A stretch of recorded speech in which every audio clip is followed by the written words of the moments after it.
सिद्ध सूरि उपाध्याय साधु सर्व अर्थ के प्रकाशी मांगलिक उपकारी है। तीन को स्वरूप जाने राग तय भई जो भक्ति काहे को न माए स्तुति को उच्चारी है।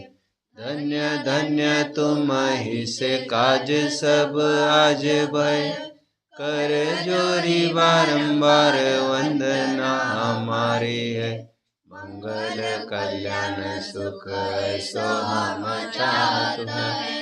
ओ मेरी ऐसी दशा जैसी तुम धारी है।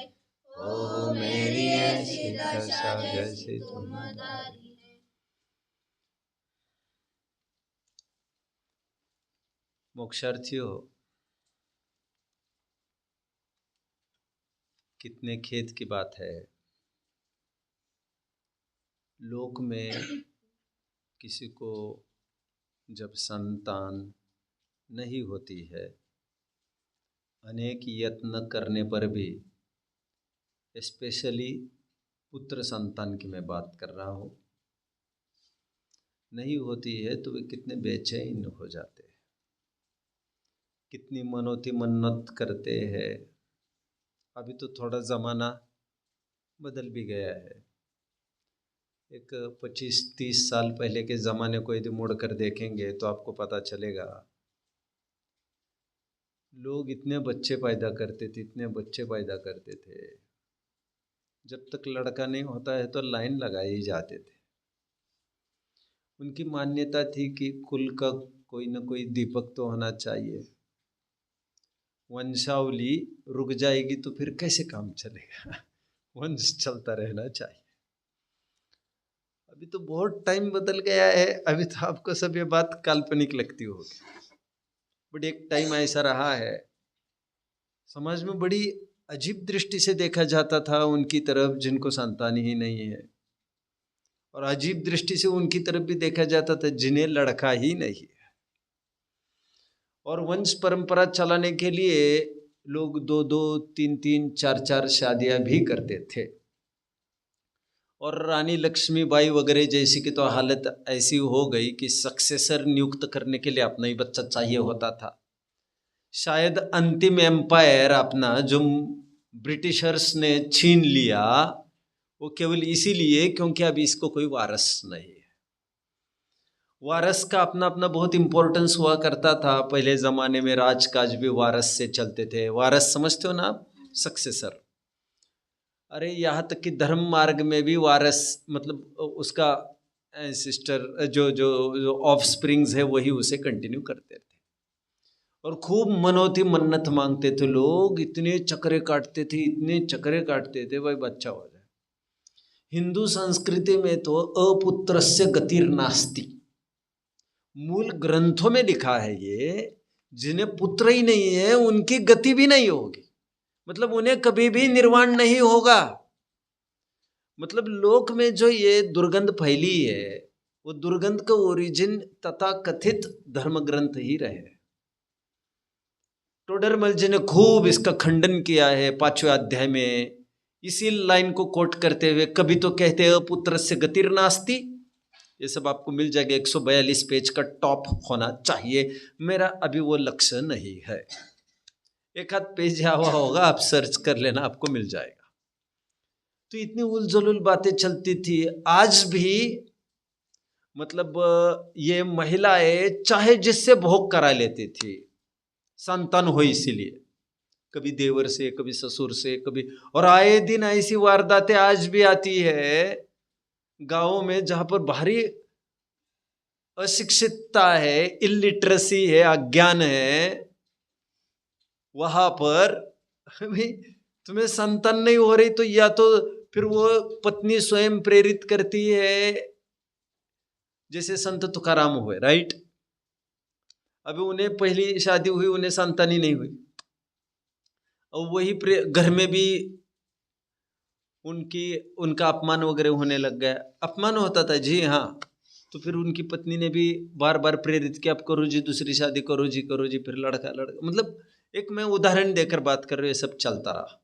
आज थोड़ा टाइम बदल गया है, मनोती मन्नत तो खत्म हो गई है, लेकिन आज भी एक थोड़ा सा रूपांतर हो गया इसमें। आजकल गोद तो ले लेते हैं, अच्छा वो घोषित नहीं करते हैं, मतलब डिक्लेयर नहीं कराते कि ये गोद वाला बच्चा है बड़े अजीब बात है। गोद ले लेते हैं और कोई कोई टेस्ट ट्यूब बेबी कराते हैं। कितने जन जानते हैं टेस्ट ट्यूब बेबी एक प्रक्रिया है।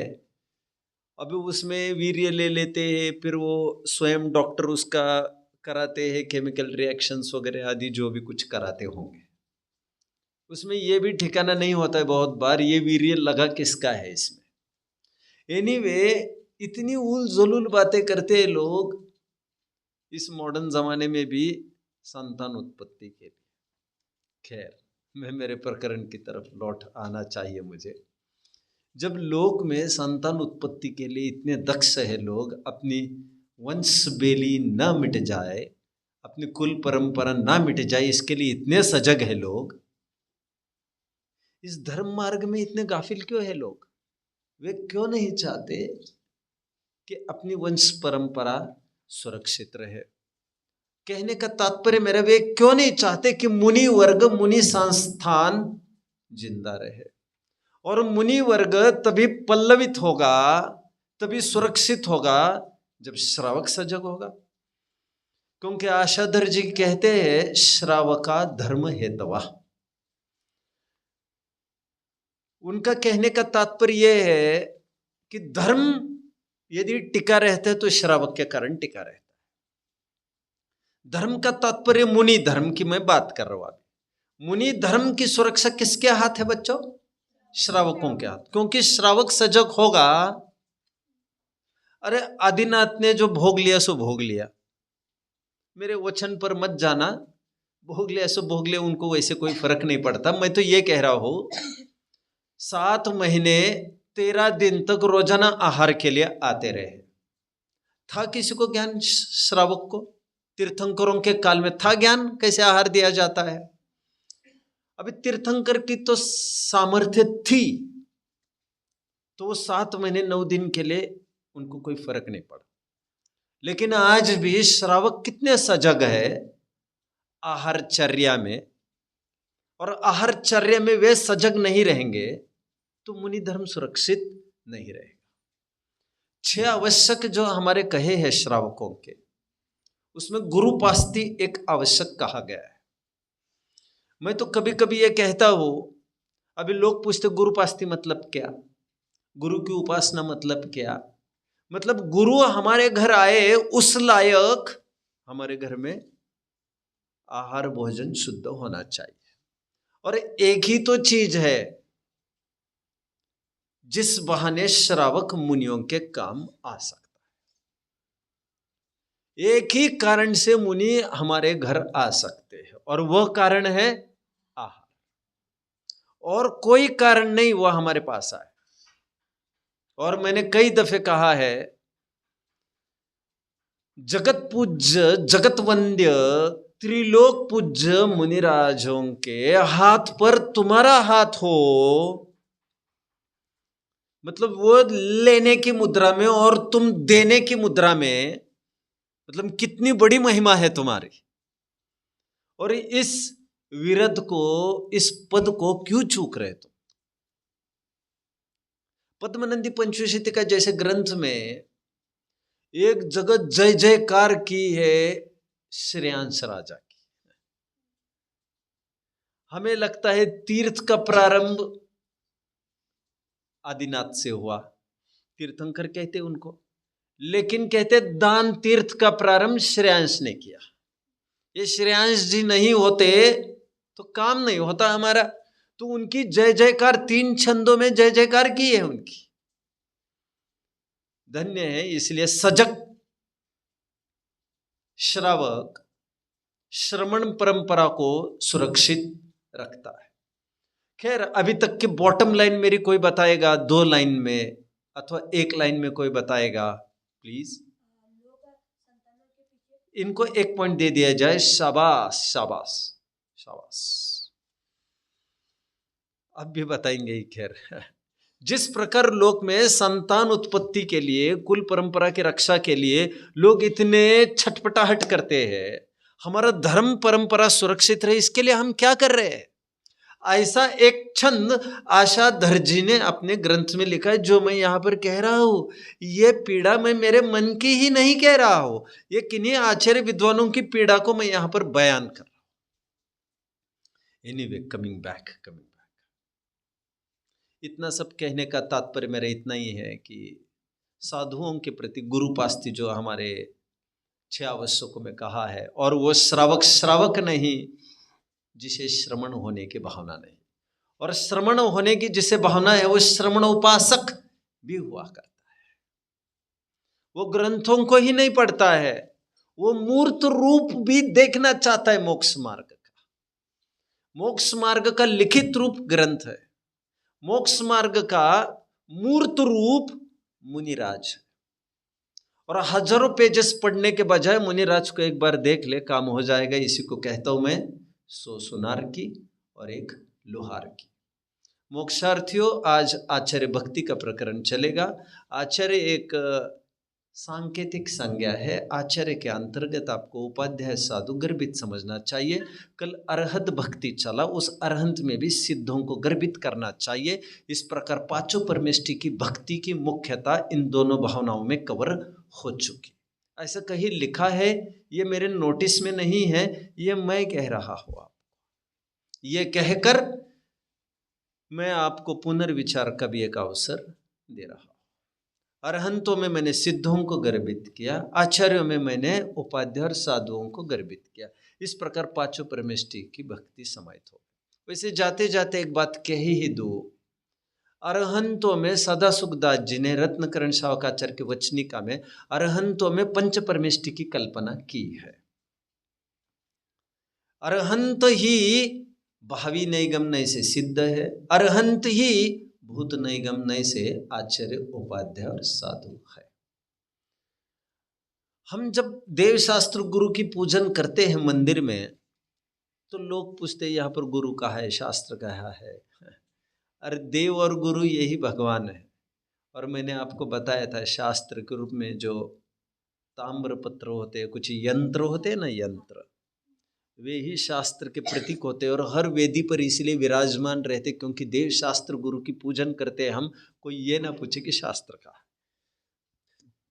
अभी शास्त्र भी रखे जाने लग गए हैं। अब मैं ज़्यादा उसके बारे में कुछ नहीं कहना चाहता, लौट कर आइए। पहले मैं आपको छोटा सा चार्ट की याद जरूर दिलाऊंगा, शायद मैं पूरा कराऊंगा कि नहीं ये मैं कह नहीं सकता। चार्ट में आचार्य भक्ति लिखना चाहिए, और निश्चय आचार्य भक्ति अद्वैत भक्ति है, और व्यवहार आचार्य भक्ति द्वैत भक्ति है। मैं अद्वैत और द्वैत ऐसे 2 शब्दों का प्रयोग कर रहा हूँ। कल हमने निश्चय स्तुति की परिभाषा देखी थी, जिसमें हमने देखा था आत्मा आत्मा को जाने, यही निश्चय स्तुति है। कल हम देख रहे थे ना, जितेंद्रिय होने की पद्धति बताए जा रहे थे, और उत्थानिका तो थी निश्चय स्तुति बताते हैं। 3 निश्चय स्तुतियाँ थी वहाँ पर। आत्मा आत्मा को जाने, फिर उसमें रमा रहे, रम जाए, ऐसी 3 बातें कहकर उसको निश्चय स्तुति बताया जा रहा था। इसे कहते हैं अद्वैत भक्ति। क्या कहते हैं बच्चों इसे? सच्चा प्रेम तो वो है जिसमें तुम और मैं का अंतर भुला दिया जाए। आप जानते होंगे कृष्ण और मीरा में इतना एकत्व हो गया था कि कृष्ण स्वयं को मीरा समझने लग गए, मीरा स्वयं को कृष्ण समझने लग गए। तादात्म्य स्थापित हो गया उन दोनों में। और भगवान में और अपने में इतना एक रूपपना होना चाहिए, इसमें हम कब भगवान को गौण करके कब हम अपने में समा जाए, यही समझ में नहीं आना चाहिए। सोहम रटता चला प्रभु मंदिर, नहीं, दासो हम रटता चला प्रभु मंदिर के पास, दर्शन कर दा मिट गया सो हम रहा प्रकाश, सोहम सोहम ध्यावता रह न सका सकार, दीप अहम का जल उठा अविनाशी अविकार। भगवान मैं भगवान, इन दोनों को देखने में भगवान गौण हो जाते हैं और मैं ही स्वयं भगवान हूँ ऐसा आविर्भाव आता है। वही स्थापना वो यहाँ कर लेता है जो समय सार के आत्मख्याति की पहली गाथा में हम देख रहे थे। सभी जीवों में सिद्धत्व की स्थापना की गई थी। कितने जन को याद आ रहा है? मैं ही भगवान हूं ऐसे दिखने लगता है। अप्पा सो परमाप्पा, परमात्मा प्रकाश का बहुत प्रसिद्ध वर्डिंग है। क्या? अप्पा सो परमाप्पा, आत्मा ही परमात्मा है। सिद्ध समान सदा पद मेरो, ये समय सार नाटक के वचन बहुत प्रसिद्ध है। बोलो, सिद्धत्व की स्थापना की गई है। एनीवे बच्चों, तो अरहंतों की निश्चय स्तुति क्या बताया था कल? अपने आत्मा का आश्रय करना, अद्वैत भक्ति थी वो। और आचार्यों की निश्चय भक्ति क्या होगी? आचार्यों की निश्चय भक्ति भी वही होगी, अपने आत्मा का आश्रय करना। हमने 4 शरण पाठ पढ़ा है, राइट? भगवान की शरण का क्या तात्पर्य है, ऐसा प्रश्न पूछा जाता है। तो हम क्या कहते हैं? शरण सहारे को कहते हैं। भगवान के बताए मार्ग पर चलना ही भगवान की शरण लेना है। और भगवान ने कौन सा मार्ग बताया है? आत्मा ही शरण है। आदाहु में शरणम। मैं मोक्ष पहाड़ की गाथा कहता रहता हूँ ना, 104 और 105वीं गाथा। आदाहु में शरणम, अरहंत सिद्धाचार्य पाठक साधु है परमेष्टिपन, सब आत्मा की अवस्थाएं एक आत्मा ही है शरण।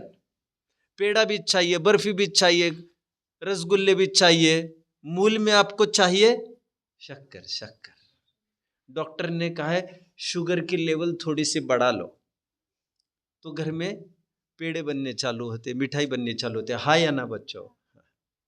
बोलिए। हाँ, आदा हु में शरणम। अबे आचार्य की क्या विशेषता मैं थोड़ी बता दो।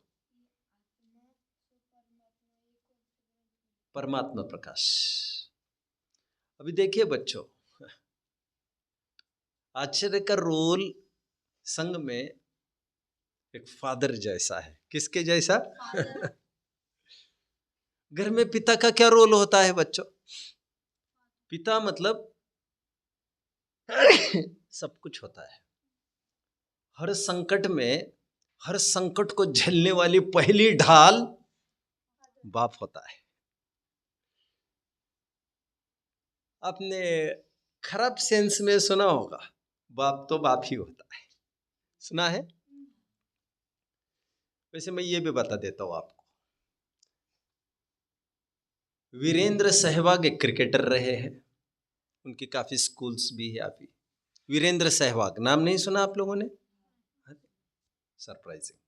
ये कभी ओपनिंग में आते थे सचिन तेंदुलकर के साथ, और इनकी बहुत, गांगुली और वीरेंद्र सहवाग, इनकी बहुत जोड़ी बनी रही सचिन तेंदुलकर के साथ। कभी राहुल द्रविड़ भी रहा। अब मैं पीछे पन्ने खोल के नहीं देखना चाहता।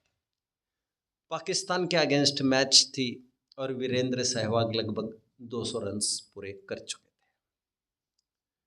शोएब अख्तर बॉलर थे। शोएब अख्तर का नाम मैंने पहले लिया था कभी, उन्हें रावलपिंडी एक्सप्रेस कहते थे।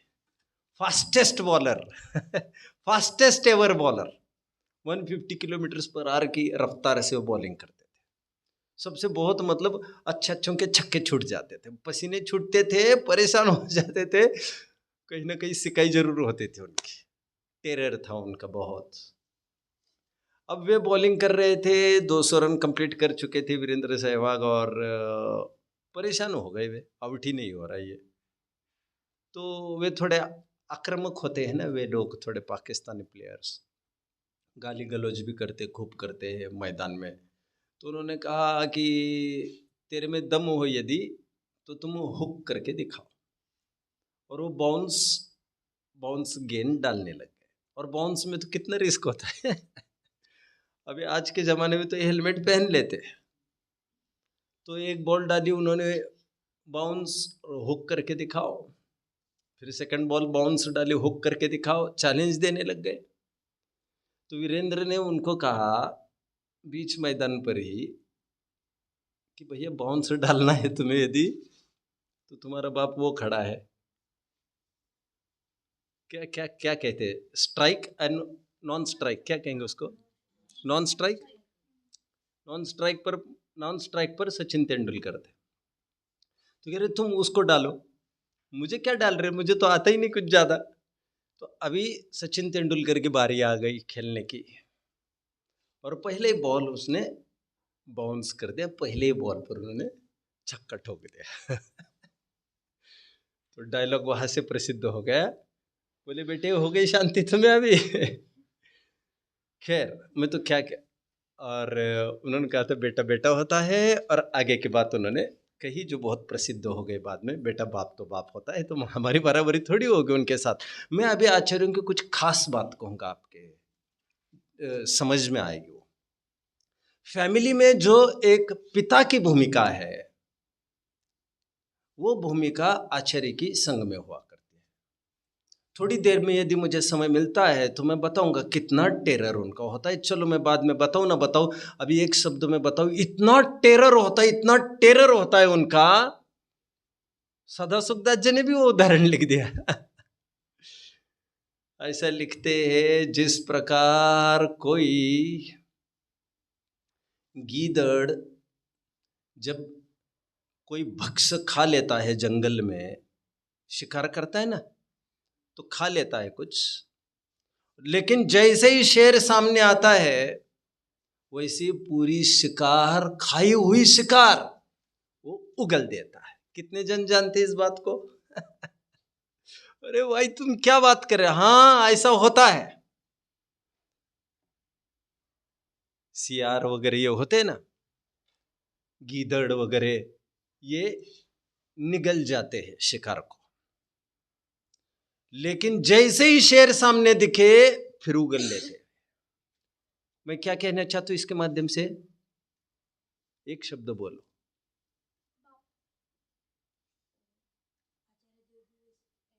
टेरर। टेरर, तभी तो शेर राजा बोला जाता है। इतना टेरर है उसका, इतना टेरर है जंगल में, मानो यहाँ के एक एक जीव जंतु पर अधिकार मेरा है, तुमने कैसे खाया, और सामने वाला भी फटाफट उगल देता है। ये उदाहरण देकर ये कहा जा रहा है आचार्यों का रुतबा ऐसा होता है संघ में कि संघस्थ मुनि उनकी आंखों में आंखें डाल के तो वैसे देख भी नहीं सकता, और कदाचित ऊपर देखे वो तो आचार्य का टेरर इतना होता है, भड़ भड़ भड़ भड़ भड़ भड़ भड़ वो सब उगल देता है। ओ हो, वज्रादपि कठोरानी मृदुनी कुसुमादपि। क्या कहा मैंने आपको? ऊपर से कैसे दिख रहे हैं, लेकिन अंदर से इतना टेरर उन्होंने जमाया है। भाई साहब 700 मुनियों का संग संभालना है, कुंद कुंद आचार्य जैसों को, अकंपनाचार्य जैसों को कितने जन फॉलो कर रहे हैं, एंड भद्रबाहु जैसों को तो 24 हजार मुनियों का संग संभालना है। मतलब ऐसा थोड़ी चलेगा हम वितरागी हो गए, वितरागी, यहाँ पर साम दाम दंड भेद सब रीति नीतियां होती है। यहाँ टेरर होता है, खूब टेरर। मुझे यदि टाइम मिला तो अंतिम 10 minute I will focus on terror. अभी मैं कुछ खासियत कहता हूं, आचार्यों की क्या खासियत है संघ में। आप कभी इस बात को सुना होगा बच्चों, जब भी फ्लाइट क्रैश होने को होती है तो उसमें क्रू होता है। क्रू समझते हो? CREW, crew. What is crew? Crew एक ग्रुप है लोगों का जो ऑफिशियल्स है, जो लोगों के प्रोटेक्शन के लिए वे फटाफट उनकी रेस्क्यू करने लगते हैं। पैसेंजर्स के लिए ही रखा ही है उनको। कितने जन फॉलो कर रहे हैं? मैं आपको शिप की बता देता हूँ। शिप की जो जल जहाज होते हैं ना, जल जहाज, उनमें कभी भी स्थितियां बन सकती है टाइटैनिक जैसी। पानी घुसने लगता है, सिंकिंग होने लगता है। कभी भी ऐसा होने लग जाए ना, आसपास लाइफ बोट्स चलते बच्चों, लाइफ बोट्स। क्या? अभी लाइफ बोट्स मतलब छोटी छोटी बोट्स, फटाफट रेस्क्यू करते हैं और उनको उतारा जाता है फटाफट। एक रूल समझ लीजिए बच्चों, आपको बड़ी खुशी होगी सुनकर। रूल क्या है मालूम? जो शिप के कैप्टन और उनका क्रू होता है, उनका रूल ये है, एक एक आदमी को बचाए बिना आप बचने की नहीं सोच सकते। सब जनों को पहले ऐसा नहीं चलेगा। जान संकट में है और पता है उनको वे मरने वाले, पता है, लेकिन फिर भी अंतिम और उनको यह भी पता है लाइफ बोट में मैं तुरंत कूद सकता हूं, लेकिन एक भी पैसेंजर यदि अंदर में है तो वे कूद नहीं सकते हैं। समझ में आया? क्योंकि पहले तुम्हें मरना होगा, पैसेंजर नहीं मरेगा। समझ में आया? इसके लिए तुम्हें रखा है यहाँ। हम बच जाएंगे तो फिर हम मारेंगे तुमको, लेकिन तुम्हें हमने रखा इसीलिए। और एक बात, पैसेंजर्स में यदि कोई आपस में बचाने लग जाए तो बचाने नहीं देते। वे कहते आप निकलो फटाफट यहाँ से निकलो, टाइम वेस्ट मत करो। और बहुत गुप्त छिपे रास्ते निकले। आजकल तो बहुत एडवांस्ड टेक्नोलॉजी है। मैं और एक बात बता दूं, बड़ी अटपटी लगने वाली है आपको। टाइटैनिक मूवी यदि किसी ने देखी होगी तो टाइटैनिक उस जहाज में, मैं नाम भूल रहा हूँ, RMC शायद ऐसी कुछ नाम की एक म्यूजिक टीम भी होती है उसमें। पार्डन? अच्छा, एक म्यूजिक टीम होती है। कितने जन जानते हैं? ऑर्केस्ट्रा होता है, ऑर्केस्ट्रा। और स्पेशली उनको ट्रेन किया जाता है बच्चों कि जब भी शिप की सिंकिंग होगी आपको ये ध्वनि में ये बोलना है, जिससे पैनिक जो हो रहा है उस पैनिक को वो पैसिफाई, उसको डाइल्यूट कर सके। और वो जहाज डूब रही है और वे संगीत बजाते रहते हैं। अजीब है ये लोग। उनको ट्रेनिंग ही इस चीज की दी जाती है। अब बताओ आप, मतलब आपकी ड्यूटी ही ये है, आपको एक एक को बचाना। आपको बचने की कोई सहूलियत नहीं है जब तक आप दूसरों को नहीं बचाते। जो रोल उनका बताया गया है उसी प्रकार घर में कोई भी आँच आती है, घर में आग लग जाए, क्या होगा? क्या होगा? सबसे पहले पापा ये कहेंगे बेटा भागो, मम्मी को कहेंगे भागो। अंत में कौन बाहर निकलेगा? पापा बाहर निकलेंगे। आश्चर्य का कितना बड़ा रुतबा है, मैं थोड़ी देर में अभी कहूंगा ही आपको। बहुत बड़ा योगदान है, इतना बड़ा योगदान है जैसे आपने कोई अपराध किया, उठो, आपको कल उपवास करना है, आपने अमुक गलती की है। आपको एक उपवास देते हैं तो सोचते मुझे भी कुछ करना चाहिए। आपके 2 उपवास दिए तो एक उपवास अपन ले लेते हैं। आपको तो 2 ही उपवास झेलने जी, लेकिन मुझे 20 जनों को 2-2 उपवास देने हैं। मेरी क्या हालत होगी? लेकिन ये शेयरिंग की उनकी अपनी एक स्टाइल होती है। कितने जन समझ रहे मेरी बात को? कभी कभी ऐसा भी होता है कि किसी बच्चे ने कोई वर्क नहीं किया है वर्क, आपने सभी जन खड़े रहेंगे। अभी आप लोग खड़े रहेंगे और पेस में नहीं बन रहे तो मैं भी खड़ा रहूंगा। पेस में मतलब एकदम आप ऊपर आ गए, मैं नीचे आ गया तो मुझे भी पढ़ाना भारी हो गया, तो फिर मैं भी, अरे आप क्यों खड़े रह रहे? नहीं, ये सजा तो फिर हमें भी भोगनी है। मतलब हमें भी पता चलना जरूरी है किसको कितना दर्द होता है। आश्चर्य मतलब ऐसा नहीं है कोई मंत्र दिया, जैसा कोई मतलब शाप दे दिया और तुम जा 10 उपवास कर, चल भाग जा यहाँ से। ऐसा नहीं होता, ऐसा नहीं। उसका केयरिंग और अंडरस्टैंडिंग होना चाहिए। और चाहे जिसको चाहे जो सजा नहीं दी जाती है, आचार्य बड़े बुद्धिमान होते हैं। ग्रंथों को तो पढ़ा ही है उन्होंने, लेकिन उन्होंने दुनिया को भी पढ़ा है। उन्होंने एक एक जन की नब्ज को भी पढ़ा है। और उन्होंने इतने उतार चढ़ाव झेले, द्रव्य क्षेत्र काल भाव के एग्जैक्ट ज्ञाता है। देखो मैं आपको एक सैंपल देता हूं। हस्तिनापुर में आकर सब जम गए,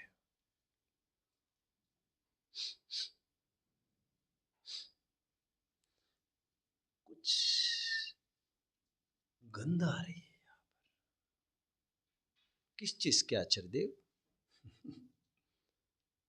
इस माहौल में कुछ षड्यंत्र की बू आ रही है मुझे। सुनिए, इट्स एन ऑर्डर। उपस्थित सभी संगस्त मुनिगण मौन रखेंगे। अब आप अनुमान कर सकते थोड़ी देर में वो खतरा मंडराने वाला है। रक्षा पर्व का आपने तो सब सुना होगा ना, ये कहानी वगैरह अभी। और वे श्री वर्मा नाम के राजा, if I am not wrong, Brihaspati, Prahlad, Namuchi और बलि, यही तो सबसे ये 4 मिनिस्टर्स उनके। अब इनको कैसे पता चल गया ऐसा होने वाला है? यही तो बात है। इसलिए आचार्यों को ग्रंथों से ज्यादा नब्ज की परीक्षा पता होना चाहिए। वातावरण की गंध भी पहचान लेते, कब खतरा कौन सा मंडराने वाला है ये भी पहचान लेते। आसपास राजद्रोह हुआ हो, स्वाध्याय को होल्ड करा देते। वज्रपात हुआ हो, स्वाध्याय को होल्ड करा देते। कोई भी स्थिति परिस्थिति में क्या डिसीजन लेना, कब डिसीजन लेना, ये पुस्तकों में नहीं लिखा रहता है। 2 चीजें होती, एक बुद्धि और एक विवेक। क्या कहा? बुद्धि तो पैसे से मिल सकती है, लेकिन विवेक पैसे से नहीं मिलता। विवेक अनुभव से मिलता है। कितने जण समज रहे? लोक कहते ना, अरे त्याच्यासाठी वर्षानुवर्ष आम्ही घासल्यात पाय त्याच्यासाठी। तू काय पुस्तक वाचून सांगतोय आम्हाला? जो वैद्य होता ना, वैद्य, एक बहुत अच्छा, हम अभी एक वैद्य के पास मिलने गए। वैद्य के पास तो मिलने के लिए काय के लिए जाते, कुछ समस्या को लेकर ही जाते हैं। डॉक्टर ने वैद्य को पूछा कि आप किस चीज के एक्सपर्ट है? वैद्य ने कहा, वैद्य किसी चीज के एक्सपर्ट नहीं होते हैं। वो डॉक्टर होते हैं स्पेशलिस्ट। वैद्य वो होता है जो सब कुछ जानता है, रग रग जानता है, और कहता है चुप रहो मैं सब कुछ पहचान लूंगा, और आप सामने बैठते ही सब कुछ फटाफट फटाफट फटाफट फटाफट बताने लगते हैं। What is going wrong with you, नब्ज पकड़ लेते हैं, सब बताते, आपकी सब बात बताते हैं। आचार्य संघ की समस्त जानकारियों को लिए हुए है, बात यह नहीं है, लेकिन उनका दीर्घ अनुभव इस बात का सूचक है। एक लड़का रोते देखा, समझ बात इतनी सी थी कि एक बच्चे को रोता देखा, और उन्होंने ये क्लेम कर दिया कि अभी 12 साल यहाँ पर अकाल पड़ेगा। और इसलिए आजकल जो समाधियां वगैरह नहीं हो सकती ना आगमोक्त, कितने जन समझ रहे मेरी बात को? मतलब मेरी बात को अन्यथा नहीं लेना, समाधियां तो हर काल हो सकेगी, और पंचम काल के अंत तक हम जानते हैं चतुर्विद संघ होता है तो वे संलेखना ही ले लेते। मैं दूसरी बात कह रहा हूँ, समझने की कोशिश करें। जो संलेखना के 3 भेद कहे, भक्त प्रत्याख्यान, इंगिनी मरण और प्रायोपगमन, उसमें आप जानते हैं भक्त प्रत्याख्यान में उत्कृष्ट भक्त प्रत्याख्यान होता है। जैसे 12 साल की यम संलेखना ले ली किसी ने सुना ही है, मैंने 12 साल की संलेखना ली है, कोई कहते हैं मतलब 12 साल के अंदर अंदर हम चले जाएंगे। इसी अनुसार वे आहार वगैरह सब आपने मेंटेन करते हैं, चले जाएंगे। मतलब वो मेडिकली भी ऐसा होता है, ऐसा नहीं कि वो कोई शोषण कर करके मरना के प्लान हो, ऐसा भी नहीं है वो। तो इसके लिए भी वे ही आचार्य संलेखनाएं दे सकते हैं किसी को, जो उनको देखकर उनकी आयु समझ सकते हो। कितने जन समझ रहे? मुझे क्या कहना है एक्चुअली, देखो अभी मैं थोड़ा सा आपको एक उदाहरण शेयर करता हूँ। पवन जी भाई साहब थे मंगलायतन में, उनकी स्थिति एकदम बिगड़ गई। इतनी बिगड़ गई कि बस अभी रहेगा कि नहीं। वहाँ पर 5-7 अड़चन थे हम लोग, बड़े बड़े विद्वान थे सभी, मैं ही साधारण था। तो सभी जानकार थे हर फील्ड के। तो उसमें से जैसे योगेश जी है, उनकी फार्मा की कंपनी है, तो एक प्रकार से वो डॉक्टर ही हो गए। कितने जन समझ रहे, सब शास्त्री विद्वान थे, आचार्य वगैरह सब पारगामी अच्छे थे वहाँ पर। सबने ये तय किया कि अभी इनकी टाइम नहीं रहा है, इनको त्याग करा दो भैया अभी सब कुछ। अभी ऐसा करने में कितनी डेयरिंग चाहिए, और आदमी को तो सालों जी जाए, और ऐसा हुआ, कुछ हुआ ही नहीं। वो तो अच्छा हुआ, वो तो डॉक्टर आए उनके और बोले कुछ नहीं ये कुछ नहीं होगा, बोले मैं मेरी पूरी आजमाइश करूंगा। और उसके बाद जिए रहे वे 1-2 साल जितने भी जिए वे। मतलब कितनी बार ऐसा लगता है चले जाएंगे। मैं और एक केस आपको सुना दूं। मतलब किसी को संलेखना दे दी, यहीं पर मांगी तुंगी की घटना मैं आपसे शेयर कर। तो संलेखना दे दी कि और हुई हालत ये कि वो तो स्वास्थ्य उनका अच्छा होने लग गया, और उनकी मानसिकता ऐसी बनी कि भैया मेरा तो स्वास्थ्य अच्छा है, मैं तो आत्मघात थोड़ी करूंगा भैया, मुझे संलेखना है जैसी मेरी स्थिति नहीं है। और जबरदस्ती से उनको अर्जी का, तथाकथित अर्जी का उन्हें संलेखना दे दी। इसीलिए ये बड़े बड़े जो पोस्ट्स और पद होते हैं आचार्य के, आर्यिकाओं के, ये पोस्ट्स अरे गहरे संभाल नहीं सकते, क्योंकि पुस्तकी ज्ञान कम और व्यावहारिक ज्ञान इससे ज्यादा चाहिए। समझ में आ रहा है? शरीर के कुछ चिन्हों को देखकर वे समझ लेते हैं कि इसका मरण कितना रहा है। हमारे ग्रंथों में ऐसे ऐसे उल्लेख है कि जैसे सुकौशल, जैसे सुकुमाल, वे आए और उन्होंने कह दिया तुम्हारी आयु 3 दिन की रही। भाई ये कैसे पता चलेगा 3 दिन की? तो इसलिए टोडरमल जी ने आचार्य के स्वरूप में कहाँ पर लिखा, ये वक्ता के स्वरूप में लिखा है, सॉरी। आचार्यों में आपको समझना चाहिए, आचार्यों में विशेषता होती ज्ञान की। कभी कभार उनमें अवधि मन परे ज्ञान जैसे भी ज्ञान होते हैं।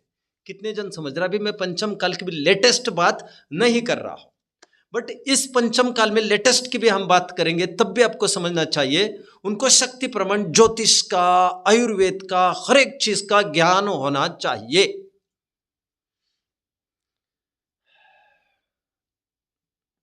बोलो, जिनको बाहर के डॉक्टर की जरूरत ही नहीं पड़े, ज्योतिष का ज्ञान। ज्योतिष का ज्ञान मतलब ग्रह नक्षत्रों की पोजीशन, लोकेशन देखकर, जैसे फॉर एग्जाम्पल वो एक तारे को टूटा हुआ देखकर, मैं अभी उलझना नहीं चाहता सत्यता में, इसी रक्षा पर्व की कथा मैं सुना रहा हूं। ऐसा ही कुछ हुआ ना, और उन्होंने भाप लिया कि कोई बड़ा संकट आने वाला है। याद है कथा किसी को? तो फिर उन्होंने जाकर रिपोर्ट किया एक बड़ा संकट आने वाला है और मैंने ऐसा देखा है। तो वे नक्षत्र आदि से ये भी समझ सकते हैं कि कहाँ कितना क्या संकट आने वाला है। तो आचार्य मतलब कोई साधारण नहीं होते, और प्रदीर्घ तपस्वी होते हैं, खासी उम्र वाले होते हैं। ऐसे जवान वालों को क्या मतलब पुस्तकी ज्ञान तो हो सकता है। अभी भाग्य ये है, कुंद आचार्य देव के बारे में ये ख्याति है कि उनकी उम्र की 33वें साल में, तो कोई ये कहता है दीक्षा लेने के 33 साल बाद, मैं अभी उलझना नहीं चाहता, मतलब ऐसे भी लगाए तब भी 44 साल की उम्र में आचार्य हुए, इतनी कम उम्र में। मतलब कितने प्रकांड ज्ञानी होंगे, कितने जन मुझे फॉलो कर रहे हैं। मैं अभी कहाँ से बताऊँ और कहाँ तक चालू करूँ आपको, मुझे तो ये सब कुछ बताने का मैटर अभी नहीं था, बट आचार्य कुछ खास होते हैं संघ के। उपाध्यायों को क्या करना है भाई, मतलब मैं कुछ बात नहीं कह रहा ऐसी, उपाध्यायों को ग्रंथों को पढ़ाना है, लेकिन आचार्य ग्रंथ तो पढ़ा ही सकते हैं। आचार्य की परिभाषा जल्दी हम देख ही लेंगे। और दीक्षा भी, जैसे मैं एक जानता हूं मैं एक चीज की, किसी ने दीक्षा के लिए कोई आया, तो एक आचार्य ने कहा कि इनको ये दीक्षा देना चाह रहे हैं सामने वाले संघ के, मैंने रिजेक्ट किया है, इसीलिए मुनि दूसरे संघ में चले गए दीक्षा लेने के लिए। ऐसा हो सकता है ना? तो लेटर भेजा एक आचार्य ने दूसरे आचार्य को कि इन्हें दीक्षा न दे, इनमें कुछ ऐसे चिन्ह देखे मैंने जिसमें ये 100% बिगाड़ होने वाला है इनका। अभी सामने वाले को ज्ञान नहीं था इसका कुछ खास, उन्होंने कहा अरे ये अपने पार्टी में आ रहे तो अभी इनके पेट में दर्द होने लग गया। तो उन्होंने दीक्षा दे दी और 100% ऐसा ही हुआ। फिर वो भटक गए, फिर लड़की के पीछे लग गए, फिर समस्या हो गई और फिर आतंक पूरे संघ पर मंडराने लगता है। समझ में आ रहा है? अरे सुरत सागर ने गलती क्या कर दी, अब भूल गए क्या 700 मुनिराज को? अरे जिंदा ही जलाने का प्लान कर दिया। एक की भी गलती सबकी जान ले जाएगी। कितने जन मुझे फॉलो कर रहे हैं। और बड़ी इनके आचार संहिता भी इतनी तगड़ी होती है, जीवन में भी कभी अपोजिट जेंडर का मिलना नहीं होता है। आर्यिका और मुनि आमने सामने नहीं आते हैं कभी। आर्यिकाओं के मुख्य को कहेंगे गणिनी, मुनि के मुख्य को कहेंगे आचार्य। कितने जन मुझे फॉलो कर रहे हैं? तो कभी क्या होता है कि बाय चांस अच्छा ग्रंथों में साफ साफ उल्लेख है, पुरुष पुरुष को ही दीक्षा देता है, महिला महिलाओं को ही दीक्षा देती है। अष्टपौढ़ में साफ गाता है, जो दर्शन ज्ञान चारित्र में स्थित है और जो विश्वास संपादन करना चाहता है अपोजिट जेंडर से, वह पार्श्वस्थ है। ऐसी मूल गाथा है। मैं प्राकृत इसलिए नहीं बोल रहा हूं क्योंकि अर्थ तो मुझे वैसे भी बताना पड़ेगा। पूरा नॉलेज चाहिए उनको। और यदि आर्यिकाओं को, साध्वियों को आना है उनके सामने, तो जैसा मैंने कहा था, आचार्यों के, साधुओं के, उपाध्याय के एक विशिष्ट डिस्टेंस पर वे रहते हैं। आचार्यों से 5 हाथ दूर, उपाध्याय से 6 हाथ दूर, साधुओं से 7 हाथ दूर। और उसमें भी जिन आर्यिका की समस्या है वो पीछे खड़ी रहेगी, बीच में गणिनी खड़ी रहेगी। कितने जन समझ रहे बात को? एकांत में तो वैसे ही कुछ नहीं होता, मतलब इतना पुख्ता इंतजाम होता है उनका। मतलब आप क्या समझते हो, जैसे Z सिक्योरिटी, Z+ सिक्योरिटी होती है, उससे कम नहीं होती है। जैसे आर्यिका है, मैं आपको एक एग्जांपल देता हूँ। अब so many things to share, ये मेरे आज का सब्जेक्ट भी नहीं था, बट अप्रासंगिक में कुछ भी नहीं बोल रहा। आर्यिका को मान के चलो, आप कल्पना कीजिए, अभी तो तुम जो देख रहे हो ये तो सब सच्चा स्वरूप कुछ नहीं देख रहे हो। अभी आप देख रहे हो आर्यिकाएं इस धर्मशाला में रुकी है, उस धर्मशाला में दरवाजे होते हैं, बाकायदा रात में शटर भी लगते होंगे, हाँ या ना? दिन में खुलते भी होंगे, हाँ या ना? अरे ये कोई बात थोड़ी हुई, प्राकृतिक रूप थोड़ी हुआ। इससे अच्छा तो हमारा कौन सा शिंगणापुर है, शनि शिंगणापुर, शनि शिंगणापुर है, जहाँ दरवाजे ही नहीं, कुलूप ही नहीं है, कहते हैं, भगवान जाने। हाँ, वह कुलूप ही नहीं है कह रहे, किसी भी दरवाजे में कुलूप नहीं है, कितनी ही जगह किवाड़ नहीं है। अबे आज क्या हो रहा है भैया मुझे नहीं पता, क्यों वहां चोरी नहीं होती? कहते चोरी नहीं होती दूसरा फैक्टर है, लेकिन चोरी का डर नहीं है, पहला फैक्टर है ना वहां। और तुम्हें चोरी का डर लग रहा है क्या? कितने जन मुझे फॉलो कर रहे हैं? मतलब ये कहना है मुझे, आर्यिका हो, मुनि हो, वे जंगल में ही रहते हैं, चारों तरफ दीवारें होती है, ऐसा नहीं है, ऐसा नहीं है। अच्छा, आर्यिका को अभी दीर्घ शंका में जाना है, हेजिटेशन होगा कि नहीं उसे? हेजिटेशन मतलब समझ में आ रहा है क्या? हेजिटेशन मतलब संकोच,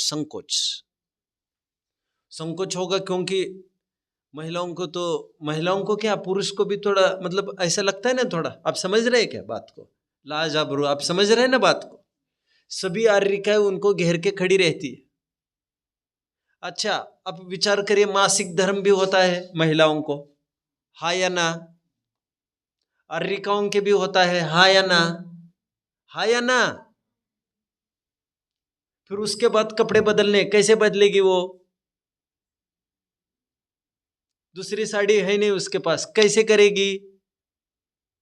मैंने समय समय पर खूब खोला, 7 घंटे मैंने केवल 11वीं प्रतिमा पर बात की है मंगलायतन। अब जितना समझते हैं एक जीव और एक अजीव, इतना ही जैन दर्शन थोड़ी है भैया। तुम कहाँ हो, किस दुनिया में हो? 3 दिन मासिक धर्म जिस को होता है, जिन आर्यिकाओं को, वे 3 दिन एक स्थान से हटती ही नहीं। अब जब प्रसंग आएगा मैं विशेष बात करके दिखा सकूंगा आपको। लेकिन 3 दिन के बाद जब उनको शुद्धि करनी है, और साड़ी की भी शुद्धि होगी, हाँ या ना, तभी तो चौके में जा सकेंगे दूसरे दिन आहार से, हाँ या ना? तो ऐसी स्थिति में कैसे साड़ी बदलेंगे वे? स्पेयर में थोड़ी होती है उनके पास साड़ी।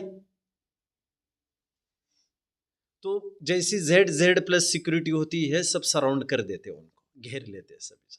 मतलब इतनी बड़ी टीम चाहिए और कोई एक निर्णायक चाहिए, नहीं तो सब अपनी डफली अपने राग जमाने लग जाएंगे।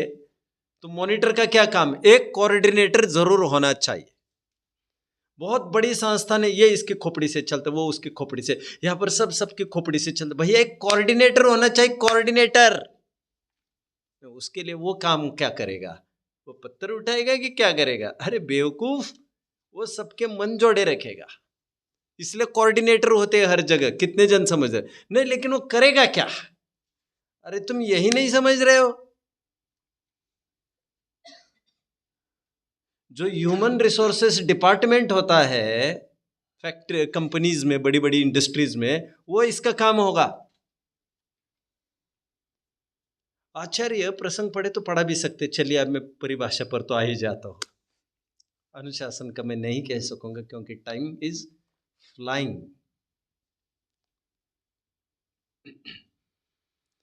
जो सम्यक दर्शन ज्ञान चरित्र की अधिकता से प्रधान पद को प्राप्त करके मुनि संघ के नायक हुए हैं। मुख्यता से तो जो निर्विकल्प स्वरूपाचरण में ही लीन मग्न रहते हैं, परंतु कोई धर्म का लोभी, कोई याचक जीव आने पर मंद राग के उदय से कुछ करुणावश उपदेश दे तो दे सकते हैं। हर उपदेश देना कौन सी बड़ी बात है, ये तो कोई भी करता है। आचार्यों की खासियत उपदेश देने की नहीं है, आप समझ लीजिए। हमारे प्रिंसिपल थे खान सर, जिनका मैं कल परसों जिक्र कर रहा था, अथवा आर्या मैडम। भाग्य से दोनों मैथमेटिक्स के एक्सपर्ट थे। वे कभी मैथमेटिक्स पढ़ा भी ले लेते थे, बट प्रिंसिपल यदि सब्जेक्ट पढ़ाने लग जाएगा तो स्कूल का कमांड उसका खत्म हो जाएगा। कैप्टन एक स्वतंत्र काम है। कितने जन समझ रहे? अरे कैप्टन करेगा क्या? लेकिन अरे क्या बात कर रहे हो भाई तुम? योजकस्तत्र दुर्लभ। क्या कहा मैंने अभी? ये बात तुम जानते होंगे कि बहेड़ा स्वास्थ्य के लिए अच्छा है। ये बात आप जानते होंगे आंवला स्वास्थ्य के लिए अच्छा है। ये भी बात आप जानते होंगे, बोलिए, हरड़ स्वास्थ्य के लिए अच्छी है। कितने जनों ने तीनों चीजें देखी है बच्चों? अब आएगा मजा। अरे आयुर्वेदिक चीजें भैया, इनको देखा करो, कभी घर पर जाने के बाद देख लेना क्या कैसी शक्ल आकल होती, देख लिया करो। लेकिन आपको ये कौन बताएगा कि इन तीनों का बराबर मिश्रण करने से इसका ये लाभ होता है? किसमें क्या डालने से क्या स्वास्थ्यवर्धक होता है? कितने जन समझ रहे मेरी बात? इनका 1:2:4 रेशो करने से पेट के लिए वो रेचक होता है।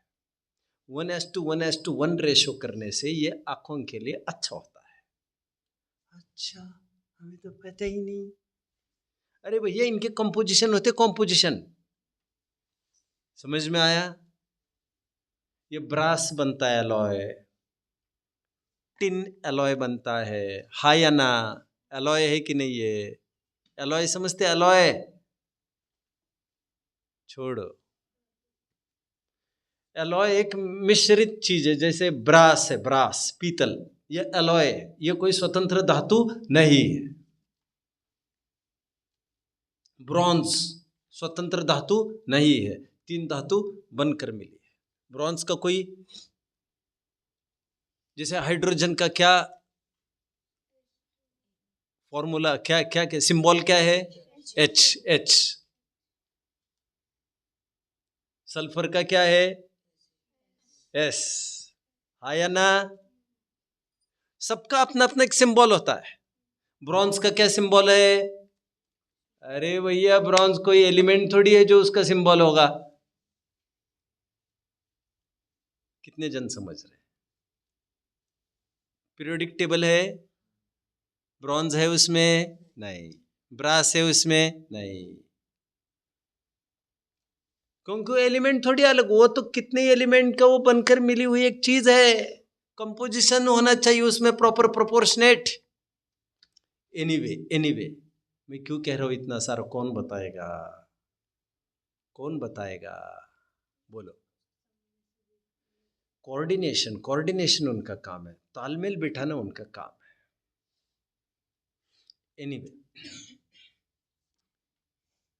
आचार्यों की मैं परिभाषा कर रहा था, जिसमें मैं उपदेश देने की बात कर चुका। जो दीक्षा ग्राहक है उन्हें दीक्षा देते हैं, तथा आगे क्या है? जो अपने दोषों को प्रकट करते हैं उन्हें प्रायश्चित्त से शुद्ध करते हैं। तीन काम हो गए आचार्य के: शिक्षा, दीक्षा, अनुशासन, प्रशासन। समझ में आया? और सबसे बड़ा काम कौन सा है इसमें? अच्छा, दीक्षा दूसरा कोई दे नहीं सकता? यदि कोई दीक्षा दे दे आचार्य की परमिशन के बिना, तो उसको बहुत बड़ी सजा मिलती है संघ में। इसकी सजा मिलेगी, जरूर मिलेगी। सजा भी देते हैं क्या आचार्य? अरे तुम क्या समझ रहे? क्या भातुकलीचा खेळ आहे का? क्या करते हैं मुनिराज? देखिए आचार्य, अनुशासन थोड़ा बताता हूँ। मैंने कई जगह पढ़ी हुई बातें एक जगह मैं आपको समेट कर बता रहा हूँ। किसी की चूक हो रही होगी तो नाम न लेकर केवल कॉमनली ये बोल देते हैं संघ में, देखो ये गलती हमसे नहीं होना चाहिए, बोल देते। फिर भी गलती चलती रही तो साफ साफ ये कहते हैं, मैंने कहा था गलती नहीं होनी चाहिए और ये गलती हो रही है संघ में। साफ साफ कह देते आप।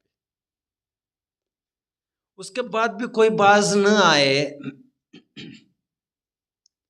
तो बड़े संघ में उसको उठाते हैं, खड़े करते हैं और खड़ा करके उसको खूब बोलते हैं, ये गलती चलेगी नहीं, और आदि आदि उसको जो भी है विधि विधान दंड के रूप में वो दंड भी दे देते हैं उसको जो जो भी चार्ज लगाना है। बावजूद भी उसके यदि सरेंडर ना करे, बाज न आए, तो एक तीसरी सजा करते हैं। ऐसी और 4 सजा लिखी है: एक छेद, एक मूल, एक परिहार, एक पारंचिक। ये 4 प्रकार की सजाएं कही है। कितनी? ये इंटेंसिव हो जाती है, मैं पूरी बता रहा हूं। छेद, मूल, परिहार, पारंचिक।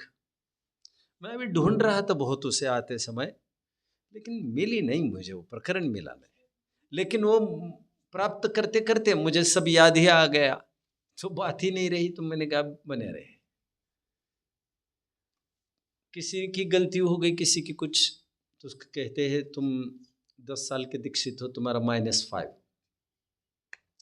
हम तो यहाँ पर पॉइंट ही काट रहे, हटा रहे तुम्हारे, कोई बड़ी बात समस्या नहीं है। इसके पॉइंट हटाएगी नहीं, फिर क्या हुआ? हाँ ठीक है, 5 साल की दीक्षा सब्ट्रैक्ट कर देते, उससे क्या होता है? 5 साल की उसकी दीक्षा कम करने से जो उसके 2-3 साल बाद आए थे वे बन जाते सीनियर, ये बन जाते जूनियर। कितने जन समझ रहे बात को? इसे कहते छेद। कभी कभी ऐसी गलती हो जाती है तो मूल कर देते, मूल में 0 कर देते, 0। आजकल की 30 साल का धंधा जितना क्या वो चौपट पानी में मिल गया, अब नए तरीके से दुकान जमा ले तुम्हारी, उसको दीक्षा छेद कर, मूल उसे कहते हैं, खत्म कर देते, 0 कर देते हैं और फिर पुनर्दीक्षा का विचार बनाते हैं। तीसरी केस समझ लीजिए परिहार की। तीसरी केस, यदि बहुत बड़ा अपराध कर दे वो, तो उसे कहते तुम एक काम करो अभी। मैंने कभी बताया था इसे, शायद प्रीवियस टू प्रीवियस ईयर बताया भी होगा। 1-2 बार मैंने मंगलायतन में तो लिया था इसे, मंगलायतन में लिया होगा, यहाँ नहीं लिया होगा, 1-2 बार लिया था। इतना भयंकर लगेगा, अभी सुनते जाइए। कोई निरंतर कुछ कमियां कर रहा है और बहुत बड़ी गलती कर जाए कोई यदि, तो उसे बुलाते और ये कहते हैं कि तुम एक काम करो, तुम्हें यहाँ से इस संघ से थोड़े टाइम के लिए निष्कासित किया जा रहा है। तो क्या होम लीव है तुम्हारी? होम तो लीव ही हो गई है वो तो, होम तो अभी जाओगे कहाँ तुम? तो उसके लिए तुम एक काम करो, यहाँ से 100 किलोमीटर की दूरी पर एक मुनि का संघ है, तुम वहां पर जाओगे अभी। तो वे यहाँ से वहां 100 किलोमीटर के लिए चल देते हैं। वहां पर जाते पहले लेटर दिखाना पड़ता है उनको कि मैं परिहार, मेरे ऊपर FIR दर्ज हुआ है परिहार का। आपको मैं कानूनन भाषा बात कर रहा हूँ। इस पिनल कोड के तहत मेरे ऊपर संगीन अपराध किया है मैंने और मुझे सजा मिली है परिहार की। वो कोड है उनका, परिहार। ओ तुम्हें परिहार हुआ है, तो वे उसको देखते हैं, फिर वे उसको 2-3 महीना अपने संघ में रखते हैं और फिर वे एक लेटर वे जारी कर लेते हैं तीसरे संघ में। ऐसे 10-20 संघ उनको घुमाते हैं। आपको लगेगा ये तो टूरिज्म चल रहा है इनका। अरे नहीं नहीं, जहां नया जाता है वो वह उसकी हालत बिगड़ जाती है बहुत। जहां सब टट्टी पेशाब करते हैं ना, दीर्घ शंका लघु शंका, कितने जन समझ रहे बात को? वहीं पर तुम तुम्हारे डेरा जमाओगे। मुनिराज जहां जैसे जहां विराजे, अब पहले तो दिमाग में जंगल ही लाओ, बार बार मैं कह रहा हूं, धर्मशाला फर्मशाला लाना नहीं है कोई दिमाग में। टाइल लगी है, फर्श लगे, मार्बल लगे, ग्रेनाइट लगे, ये सब एंकर की ट्यूबलाइट है, ये सब नहीं बात करना। समझ में आ रहा है हाँ या ना? जंगल ही विचार करना है स्पष्ट। तो एक पर्टिकुलर स्थान पर थोड़ी दूरी पर दीर्घ शंका के लिए जहां जाते तुम वही बैठोगे, वही रहोगे तुम। और सुन, तुम करोगे सबको नमोस्तु, तो पलट कर हमें कोई करेगा कि नहीं करेगा? आगे की बात सुन, पीछे उल्टी करके चलना है तुम्हें, और संग में नहीं चलना है, संग के थोड़े आगे पीछे चलना है। सबको पता होना चाहिए, मतलब लोक में होता है ना, कुछ अलग अलग सजा देते हैं जिससे सब दुनिया को पता चलता है। समझ में आ रहा है? ये भी एक ढिंड ही है इनकी। कितने जन समझ रहे? अरे साहब ये क्या कर रहे हो आप?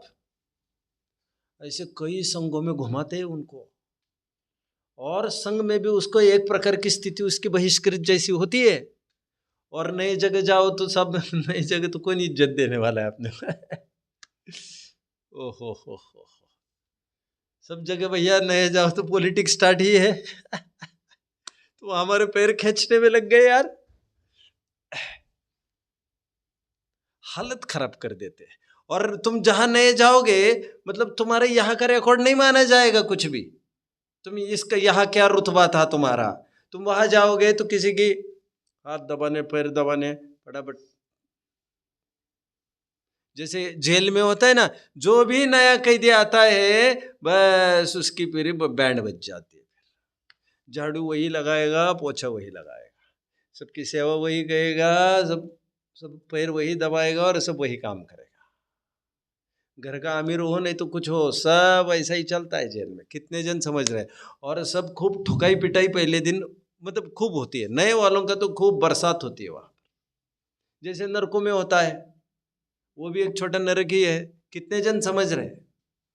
अभी मुनि संघ में अपने अपने स्तर पर परिहार और पारंचिक में उसे सामने बुलाया जाता है, कहा जाता है इस महाघात की, इस महापातकी को संग से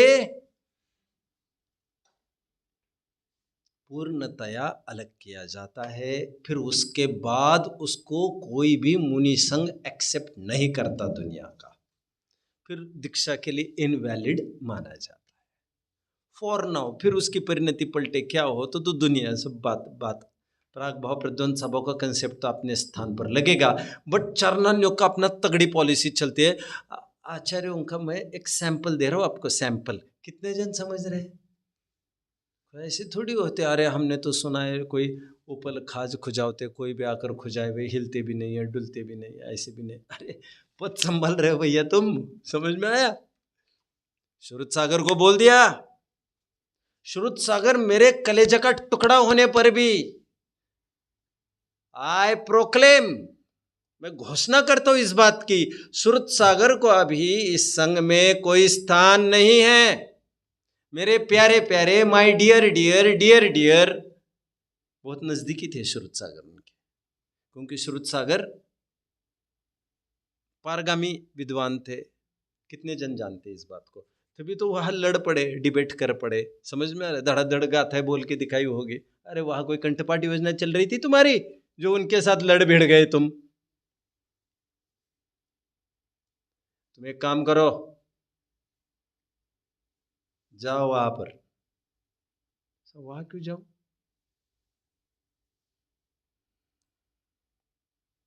मैं शब्दों को बड़ा संयमित करना चाह रहा हूं। मरने के लिए तो नहीं बोल सकते, लेकिन इतना ही बोलेंगे क्या भैया हम मरेंगे क्या तुम्हारे पीछे? तुम देखो भैया, तुम्हारा झंझट वही निपटा दो, तुम्हारा झंझट यहां मत लाओ। उनको कैसा लगता होगा? अपने घर के दो बच्चे, एक बच्चे ने कुछ खराब काम किया, पूरे घर पर आफत आ पड़ सकती है या नहीं? अखबार में कर देना उसको कि इसका मेरा संबंध नहीं। वो थाने में जाएगा तो उसको मिलने भी नहीं जा सकेंगे आप, ना किसी को पूछ सकेंगे, क्योंकि आपने संबंध तोड़ा है। और जैसे ही संबंध जुड़ा है पता चलेगा, चलो लॉकअप में डाल दो इनको भी, हाँ या ना? कितना दिल पर पत्थर रखना पड़ा होगा उनको। श्रुत सागर, ओ मेरा श्रुत सागर, मेरा लाडला, मेरा लाडला लाडला लाडला। पर उन्होंने कोई मर्सी नहीं दिखाई, कोई दया का विधान नहीं किया। वहां तुमसे गलती हुई है, चलो बेटा यहाँ से उठो, जाओ वही बैठो। क्या करना है जी? मुझे प्रतीक्षा करो आज रात की। क्यों जी? बरसेंगे आज, प्रसाद मिलेगा आपको, जाओ। कौन सा प्रसाद बच्चों? कौन सा प्रसाद? उपसर्ग हुआ वहां पर रात में। आश्चर्य मतलब साधारण नहीं होते, वहां पर भी अपना अपना एक कानून चलता है, उनका एक रुतबा होता है। वो भी एक राज्य है और वे है वहां के सम्राट, राजा। और जिसे कहते हैं उनकी इच्छा के बिना कोई परिंदा भी पर नहीं मार सकता। मुनि संघ है, कुछ भी गलत ना हो जाए इसकी जिम्मेदारी पूरी उनकी होती है। और एक मुनि भी गलत कर जाए कुछ तो इसका असर सीधा धर्म पर पड़ता है। धर्म धूमिल होने में कोई टाइम नहीं लगता। एक गंदी मछली समुद्र को, तालाब को गंदा करने लग जाएगी तो न्याय ये कहता है कि उसको अलग किया जाना चाहिए। चलो बेटा निकलो यहाँ से, नहीं तुम तो क्षमावान हो, तुम तो दयावान हो, तुम तो ज्ञाता दृष्टा हो, तुम तो जो हो रहा है भैया भूल जाओ भूल जाओ। अरे वो ठीक है, तुम्हारी अपनी बात, कानून में अपना अपना स्तर होता है। आचार्य की कहाँ तक महिमा कही जाए, ऐसे आचार्यों को कोटि कोटि नमस्कार। ओम।